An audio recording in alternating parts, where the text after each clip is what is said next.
आम खबर आपको देंगे लाहौर से, जहां पर पुरस्कार फार्मेसी डकैत गैंग सरगर्म हो गया है। 10 महीनों में 4 करोड़ लूट लिए गए। बेशतर कार्रवाइयों की सीसीटीवी फुटेज भी मौजूद है। 4 मुख्तलिफ गैंग्स रात में फार्मेसीज को निशाना बनाते हैं। रियाज अहमद हमारे नुमाइंदे हमारे साथ हैं, उनसे बात करते हैं। जी रियाज।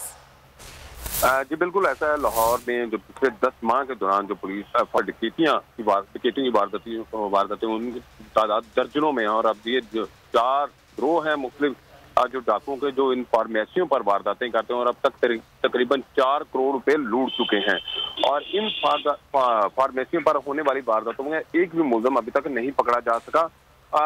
जिन इलाकों में ज्यादा ये वारदातें हुई हैं, उन्होंने फिरोजपुर रोड पर जो है उन डाकुओं ने वारदातें की हैं। उनमें जो फार्मेसी दर्जनों वारदातें की जोहर टाउन है, ग्रीन टाउन है और इस तरह जो इलाके हैं टाउनशिप और काना के, ये वो इलाके हैं जहां पर इन्होंने ज्यादा वारदातें की हैं और अब तक 4 करोड़ रुपए से ज्यादा नुकसान कर चुके हैं। और इसके अलावा सबसे बड़ी बात जो पुलिस की तरफ से है, वो इन गिरोह के किसी भी मुलजम को नहीं पकड़ सकी। और लेकिन पुलिस ने उल्टा काम यही शुरू कर दिया है कि जिन ताजरों ने अपनी कारोबारी मराकज के बाहर सीसीटीवी कैमरे नहीं लगाए, उनके खिलाफ मुकदमा दर्ज किए और अब तक 1460 मुकदमात उनके खिलाफ दर्ज किए जा चुके हैं।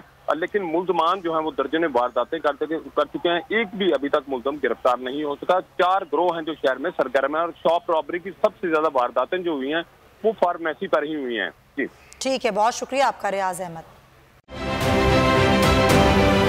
आप ये समझें, ये जो हक है ना, हक पे खड़े रहना और हक को बोलना, ये दूर से लगता है तन्हा हो गए लोग। आप खान साहब को देखें, तन्हा दिखाई देने, सारी जमातें मिलकर उनके खिलाफ हैं। लेकिन आज भी पाकिस्तान की आवाम उस हक की आवाज़ के पीछे जो है 80% से ज़्यादा आवाम उनके साथ है। सेम एग्जैक्टली इसी तरीके से बोल की कहानी है भाई। बिल्कुल अलग आपको तन्हा दिखाई देगा, हर जगह आपको खड़ा हुआ नजर आएगा, हटेगा नहीं किसी चीज़ से। और उसके साथ भी 80% आवाम अगर आज आप देखें तो उसे बोल दिख रही है।